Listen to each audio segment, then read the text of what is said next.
the resemblance of the Moxie is very much like a modern day Randy Orton, man. Like the resemblance is absolutely uncanny. Like, make no mistake about that. He is a absolute pound for pound protostar in the world of wrestling today. Whoa! Well, taking down my Briscoe there, though, getting the better here. Speed and strength, my favorite. Kyle Fletcher here. And to your point, Kyle Fletcher, a bright young upstart, 10 years in the game. At 25 years of age, he has his whole entire career ahead of him at this point. He's in his prime. Now we got a nice collar and elbow tie up again into a side headlock here by Kyle Fletcher onto Mark Briscoe. I also want to remind you folks, next week we'll be back here to cover AEW Christmas Collision. It'll be live coast to coast, 8 p.m. next week after the NBA. And shortly after Collision, we will engage in our monthly Saturday shenanigans, kick-ass karaoke night as we bring in the holiday season with Christmas karaoke. Stay tuned for more on that. Mark Briscoe right now, might be channeling a little bit of redneck karate. Yeah, and there's a little Karate Kid action taunting there by Kyle Fletcher. And the Don Cows again. Side headlock takeover though by Kyle Fletcher, taking Mark Briscoe down. Slow, methodical pace by both men here, trying to feel each other out in the opening stages of this contest. But you don't want to take too much time because, to your point, Noah, 20-minute time limit. You don't want to get only 1 point because that could really be detrimental, especially in the case of Mark Briscoe. You really got to go on the offensive, and you got to go on the offensive quick. Oh, man. Oh, my God. That was right to the throat. Hey, remember how I said the resemblance to Randy Orton was uncanny? What the hell did that stomp remind you of? And look at Mark Briscoe's eyes, though. Again, you don't turn your back on a Briscoe boy. No, you do not. Again, big forearm to the face. And Mark Briscoe been fighting, like you said, his whole life. This crazy redneck chicken man from Sandy Fork. Oh, massive uppercut. Yeah, cane-like uppercut. Whoo!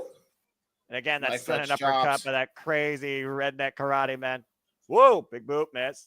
Yeah, trying to go for a luva kick. Got a knife edge chop for his troubles. Oh, no way. No. Deadlift. Going for the deadlift, German. Up and over. Kyle Fletcher, though. Overpowering Mark Briscoe. Trying to pull him in position. And a buy in the head. Yeah, that was brilliant there by Mark Briscoe, however you want to slice it. And now a nice snap there over the ropes there. And all discombobulating Kyle Fletcher. And Mark Briscoe might be looking to wipe Kyle Fletcher out. Drop kick between the ropes. Drives the protostar further away to the ring. Up and over. Uh-oh, and it looks like that Mark Briscoe's going to go a-flying. Now, nice cannonball over the ropes. That wasn't over the ropes, that was in the ropes. Yeah, through the ropes is actually more like it. And again, he knows those ropes well, man. Mark Briscoe is a veteran of the game. Wait, watch Kyle Fletcher, what's the speed? Oh, man. Jesus, what a hell of a calf kick right to the mush. And again, you give Kyle Fletcher distance. That's all he needs, to your point. One single move, and the Protostars regain complete control of this match. Yeah, you give him an inch, and he'll take a mile. Oh, wait a minute. Oh, trying to go for PK. Got blocked. Ducks underneath the forearm. Both men right now looking for that big shot. Mark Briscoe on the apron. A win right now. There we go. There's the rolling blockbuster. All the way down to the floor. Kyle Fletcher's neck and head whiplash off that. Oh, no. You got to be kidding me. Gonna go for the Cactus Jack style elbow. Bang, bang. Oh! Got all of it. Oh, my God. That was short range that time. And again, there you see the crown that both these men are fighting for, the Continental Championship. Yeah, no doubt about it. Nice shot again to Mark Briscoe. And again, Mark Briscoe breaking the count. Don't forget, we'll be back here continuing the Continental Classic action Wednesday. Gold League, Will Ospreay versus Darby Allin. Will Ospreay with 6 points. Darby Allin with 3.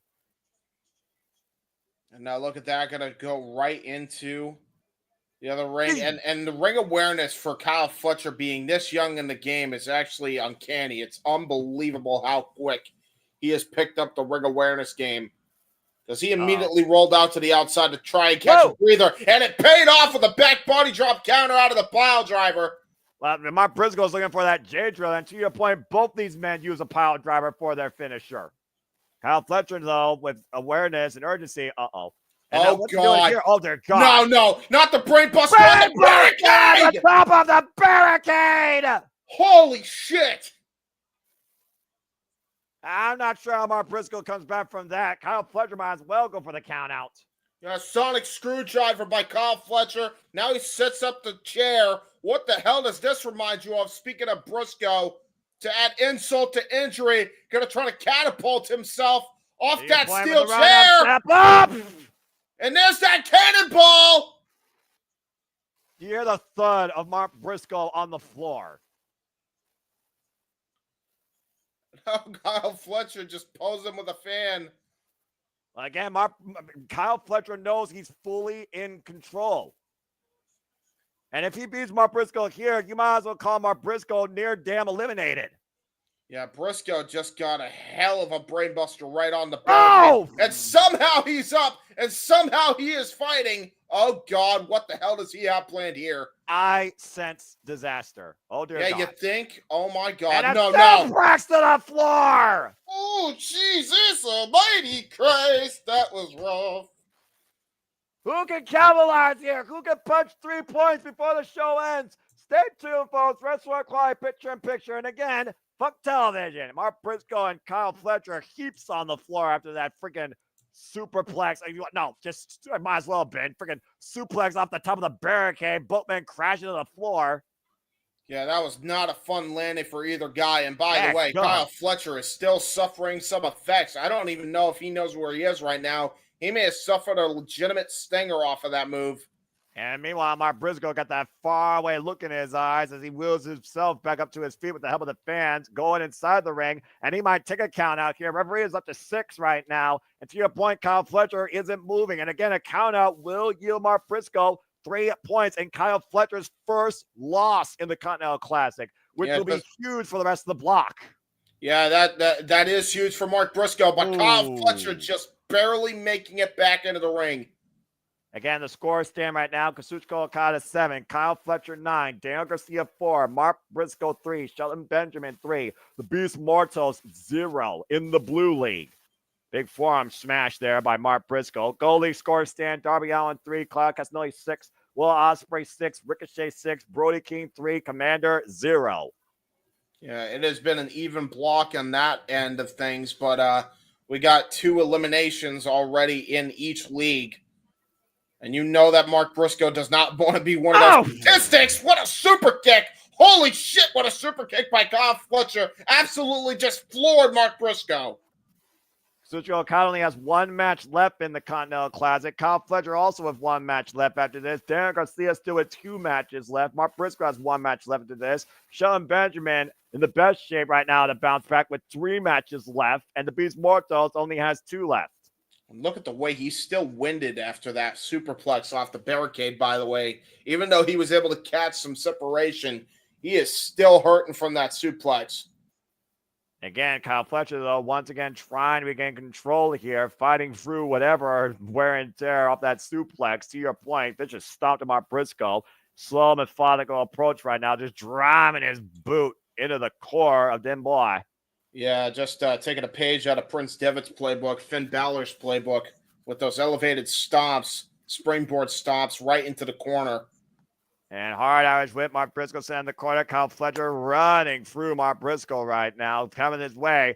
Here's a cover to get 3 points, gets a 2 count, very lackadaisical cover by the Protostar. And again, I don't even think it was lackadaisical because he thought he was going to be able to get the win off that. I think he's just still winded. So he's trying to keep that separation and keep this match at his slow, methodical pace right now. He's trying to get some feeling back into his lungs here. But a nice liver shot there by Mark Briscoe and a few more. But a nice kitchen sink, Muay Thai plum there by Kyle Fletcher. Keep in mind, James, as I said, due to the fact he beat Shelton Benjamin already, even if Shelton gets 12 points and Kyle Fletcher matches him at 12, if Kyle Fletcher wins tonight, he is a lock as the top seed for the Blue League, 2 Worlds End. Yeah, great kitchen sink there by Kyle Fletcher. To your point, he is really showing why he's one of the best in this tournament. He was trying to go for those sludge to the back, but Mark Briscoe firing back with strikes of his own, forearm shivers, karate chops. But immediately got cut out again. Oh, Big shit. forearm smash, running forearm by Mark Briscoe. And Mark Briscoe trying to get 3 points, spoil Kyle Fletcher's run, and keep himself very much alive in this. Tee it off against the Protostar, against the ropes. And again, World's End will show the semifinals and the finals to the Continental Classic. Irish Whip reversal off the rails. Runs through Kyle Fletcher with that elbow. Yeah, forearm style and then twisting like Devon Dudley used to do. And now Mark Briscoe in full thing here. That unorthodox, aggressive smash mouth style of that redneck. Whoa! Whoa! Nice exploder suplex. Taking a page out of Eddie Kingston's playbook now. Former rival of his, the person he actually took the Ring of Honor World's Championship off of. And Eddie Kingston, get well soon. Front face, like, what a night it's been here. Fisherman captured the leg. Kyle Fletcher, though, scouting, counter, whoop. Waist lock, counter, back elbow strike. Good escape there by Mark Briscoe. Caught with the insecurity, though. Rocking Kyle Fletcher on spaghetti legs. Front face lock. Now hooking him again. Fisherman Buster! Got all of that one. Going for the outside leg. No! Oh, that was a good cover, though, by Briscoe. Oh. He made Kyle Fletcher work for that kick out. Again, we got to remind people, these matches have no seconds involved at ringside and have a 20-minute time limit. If it goes to the draw, each person will get 1 point. It will leave Mark Briscoe alive on live support, and Kyle Fletcher will still lead the block. Uh-oh, what's this? Oh, God! Oh, nice regal plex there by Kyle Fletcher. Yeah. Head and shoulder suplex there, and Kyle Fletcher's still feeling it right now as he grabs the side of his head and neck. Almost a half tiger suplex now that I'm thinking about it, to be honest with you. Uh-oh. And he might be looking for that running kick. But Mark Briscoe, the what? God! Wow, what a clothesline out of the freaking ropes. King Kong lariat by Mark Briscoe. Take him up, pick up. Might be looking for the Spicoli driver. Rolling DVD. Got all of that Spicoli driver into a sliding D. Mark Briscoe needs to go to that well, needs to reach for the sky, needs to man up, needs to stop the heart of the Protostar. Kyle Fletcher back up, though. Uh-oh. Oh! Just chopping him right there. You taking a page out of Mark Briscoe's playbook again with that uppercut. Oh, man, look at the eyes of Kyle Fletcher. Oh, no. Gonna try to set up for the sonic screwdriver again. But Mark Briscoe with those liver shots, trying to bring him back down to ground level, and he got that uppercut off again. Kyle Fletcher's in the drop zone. Gonna go for Froggy Bo. Mark to Briscoe, the top rope. Up high. Oh, I got the knees up. Jesus, he may have just put that elbow out of socket, and now Kyle Fletcher gonna try to go for a top rope maneuver of his own here. Yeah, but notice the way that he is very slow to the top. A little bit on spaghetti legs after that drop of the knees. Up to the top, though, pointed up. Whippers, Froggy Boy, crash and burn. How about Briscoe? Crucifix, capture, no! Wow, that was close, though. That was 2.9. Get to the midsection, double underhook. He might be looking to plan for the J-Drug. Kyle Fletcher fights back, though, with the back body drop takeover. Great back body drop takeover. Whoop, up and over. Kyle Fletcher crane. This is Mark Briscoe, caught by Kyle Fletcher. Mitsunoka driver has it on the field. No! Great matchbook cover. He had to make Mark Briscoe work for that kick out. That was brilliant cover strategy. Woo. That was great. Damn, this is a fucking competitive match. Yeah, you ain't kidding. And keep in mind, folks, we only have 6.5 minutes left to go here in this match. Well, again, James, we will stick with this as long as it takes until the 20-minute time limit. This match truly has 20 minutes, period. And it is made official. It will be Mariah Mayweather's Thunder Rosa, but it will be a Tawana Street fight. And also made official, AEW Continental Championship on the line. Canelo's going to catch covers, put Powerhouse Hobbs. And we also have MJF versus Adam Cole for the Dynamite Diamond Ring. And John Moxley will defend the AEW World Championship in failed four-way action against Orange Cassidy, Jay White, and Heyman Adam Page, along with the semifinals and the finals of the Continental Classic, all at World's End. Kawada kicks by Kyle Fletcher, trying to go for the Golden Star Powerbomb. Got countered by Mark Briscoe. Knife fist shots right now. Mark Briscoe going to line the Pro Star. Come with a super kick again. Just immediate thrust kick, Solbach kick into a pump kick. And Mark Briscoe catching Mark Briscoe with a hell of an uppercut. What a hellacious uppercut. Jesus Christ. And Mark Briscoe, though, cutthroat my driver might be coming. No freaking Look way. at the eyes, look at the eyes, look at the eyes, though, by Kyle Fletcher. And Kyle Fletcher with a schoolboy and the legs on the ropes. Whoa, and Bryce caught him. Uh-oh. Bryce was doing his job. You forget the fact that Bryce Remsburg knows all the dirty tricks. He's reffed MJF matches before. Briscoe? Let's go, boy. Whoa. That was close. Get to the midsection once again. Look at the hook up Kyle Fletcher. Can he hit the J Driller? Trying to hit it again. Oh, great counter, though. Oh, shit.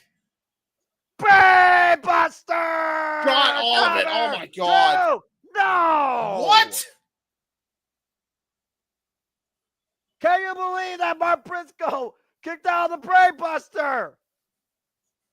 Move after move by both guys, man. They are just trading back and forth here.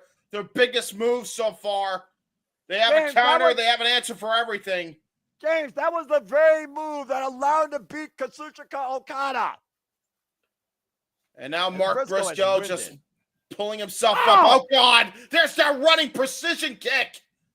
And again, how much is left in Mark Briscoe here? And Kyle Fletcher, once again, might be looking to brainbuster him across the top turnbuckle. This will be the end of that boy. If he hits this. Oh, God. Mark Briscoe fights out, though, thankfully. Yeah, he was able to, he just barely fought out of that sonic screwdriver. Oh, God, post first. His chest just hit the post. And once again, Mark Briscoe has Kyle Fletcher up. Can he get it? Cutthroat driver! Oh, my God! He dropped him hard on that shoulder, but he can't go for the cover. Both men are absolutely spent. I did not expect the cutthroat driver, a variation of the burning hammer. But look at the ring awareness of Kyle Fletcher. Brilliant, brilliant strategy. Whether you like it or not, it's effective. Trying to catch a breather on the outside. I agree. And Mark Briscoe, though, not looking to give a breathing. Froggy ball on the floor and a standing Kyle Fletcher. Oh, my God, man. In the ring, Mark Briscoe brings Kyle Fletcher back inside, though. Might be looking for it again. Gonna go for another froggy bow right to the head. Got it! 1 minute left. Cover. No. What? You heard what Arcady said, Jace. We got a minute left. Oh, my God. Oh, wait a minute. Wait a minute. Grab the legs, too. No. Oh, both men trying to go for quick pin covers here. Boy, Kyle Fletcher. No. My God, what's it going to take? Hook him up again. Come on, we'll do it. Referee pushed that away. Block the low blow. Turn him around. Get to the midsection. Mark Briscoe, double underhook. Driller!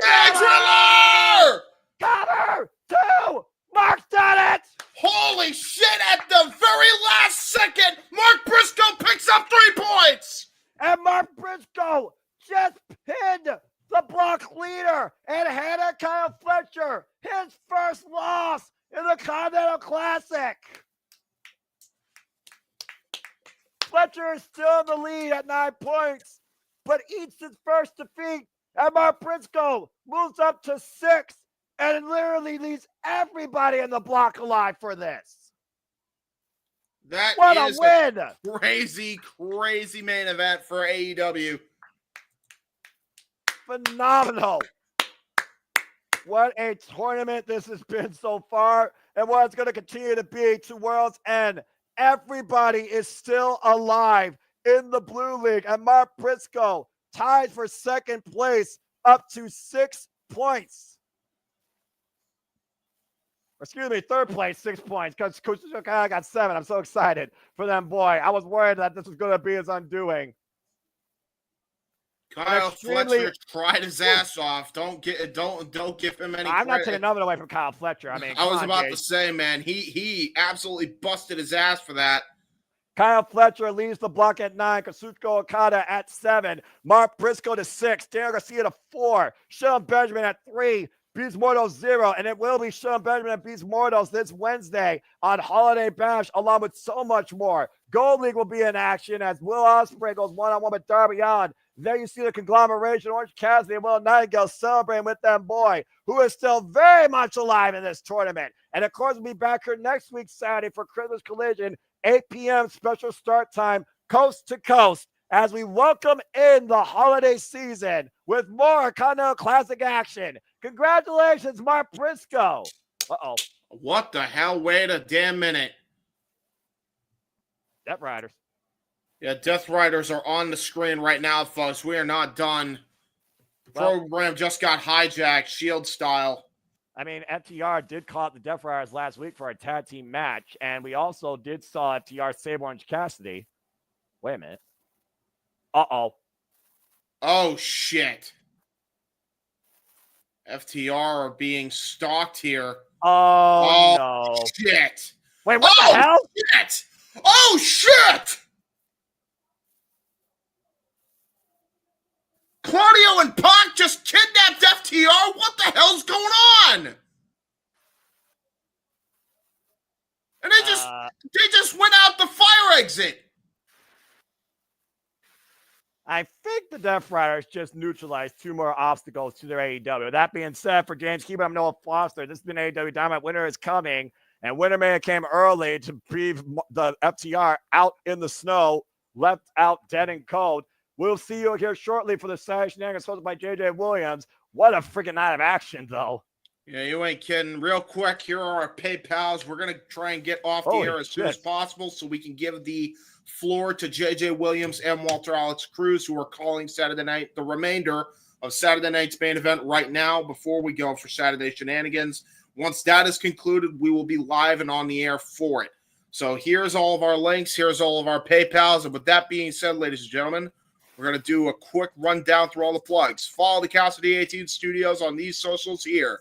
Follow him on the For the Love of Wrestling when that returns. Make sure you follow our Big Baller G. Make sure you follow me on all my socials. Make sure you follow Noah Foster on all his socials, primarily X and YouTube community tab. Make sure you check out our buddy, good old Jeff Meacham, on social medias as well, including Blue Sky. And you can also check out our boy, the Rage of Wrestling, Walter S. Cruz, right there on all of his socials. And don't forget, Santa Beach, he's back. And he's better than ever. So, yeah, there you go, folks. Real quick, again, here's a quick update of the leaderboards with the exception of Mark Briscoe. 6 points for Mark Briscoe, 9 for Kyle Fletcher, 7 for Kazuchika Okada. Mark Briscoe needs 1 more point to try and tie with Kazuchika Okada to take him into sudden death territory. So let's hope he can do that. There's your updated leaderboards on the Blue League. But with that being said, ladies and gentlemen, hope you enjoyed this coverage of AEW Saturday Collisions. Winter is coming. For the simple man with a spectacular voice, Noah Foster, I am the He-Man, James the He-Man Hebert. And until next time, we will see you for Saturday Shenanigans. Take care, everyone. See you shortly, folks. I love AEW. Tune in to Saturday night's main event if you want to see the conclusion of Kevin Owens and Cody Rhodes, which is on the air right now. And thank you very much for Daniel for popping in at the end here. Appreciate y'all.